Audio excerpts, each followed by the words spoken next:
As a kid, I just thought myself, you're just gonna be a homeless person on the street. You're just gonna be someone that's nothing. You don't really matter to the world at all. I met Elijah his second year at Marburn. It was my first year. And he was still trying to find who he was. Here's a kid who hurts, a kid that needs to know that he is somebody and he's special. What I was saying to myself before Marburn internally was like, you're gonna fail.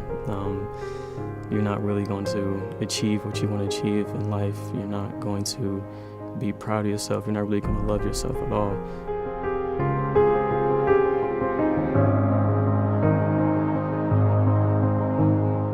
My relationship between Miss Fisher and Miss Ward are incredible. They have helped me out so much. And, I told them what's going on, and they say, okay, we can help you.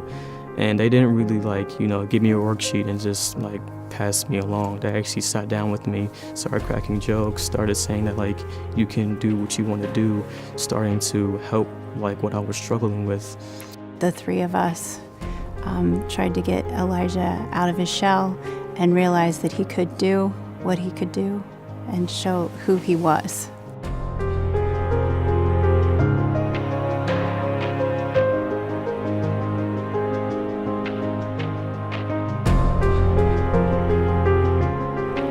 And then we got his test scores back, and he had made tremendous gains, more than he had ever made in the 3 years we had been with him.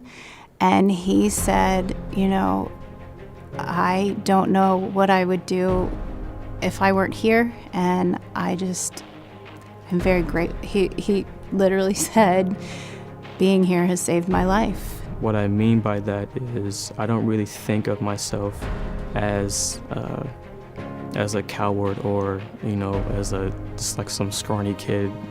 I think of myself now as that I can achieve new heights better than I was when I was young.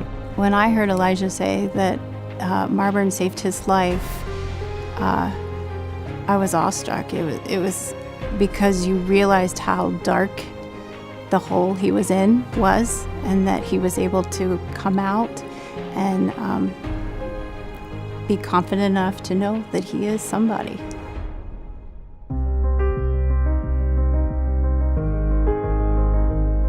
How I felt before I came to Marburn, I felt a little like the people around me at school kind of had this presumption that based on my condition, I was less capable of being able to learn my other classmates, and I just didn't really feel good about myself at all.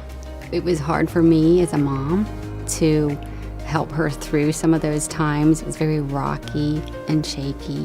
When she initially enrolled, we did have some concerns. I'd say that she struggled. I would say it was initially it was a real challenge for us in being able to keep her in class. So it was a real struggle her first 3 or 4 months at Marburn for us.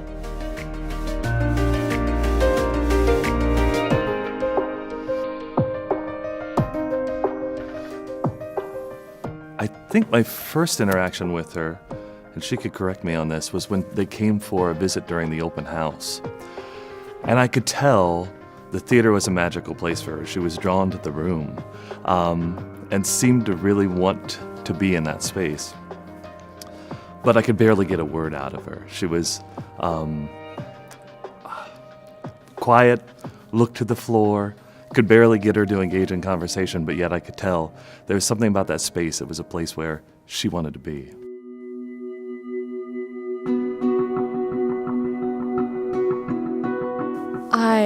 I distinctly remember that day when I came home on the bus and I was the last one left, and I opened up the little envelope to see what part I got, and I didn't really expect anything big or anything, because it was my first year here and stuff. But when I opened it and I saw that I got the role Golda, who was the main character's wife, all I could see were lines and all these lines, and I was just so overwhelmed with that. I was shocked. Honestly, I was shocked, and called Mr. Fish and I said, "Are you sure you want to do this?" And I said, absolutely sure. It was her opportunity to be a part of a program and to shine in an area that she had some expertise that maybe other people hadn't recognized, or maybe she didn't have the opportunity for that. For me, the truth that I know is that this is who Summer always was on the inside. And our job as teachers is to just create a place where they can trust themselves enough that their self-confidence finally catches up with their actual abilities. What I say to myself like now and what I believe in myself is like, I can do this. It's not impossible. I can always try. I can always improve. I can always push myself. Let your light shine. Why hide it? Let it shine for everybody to see. And when people see how Summer shines, then they understand she's just like everybody else. I've never seen a young lady or a student that is transformed in such a short period of time as I've noticed with Summer.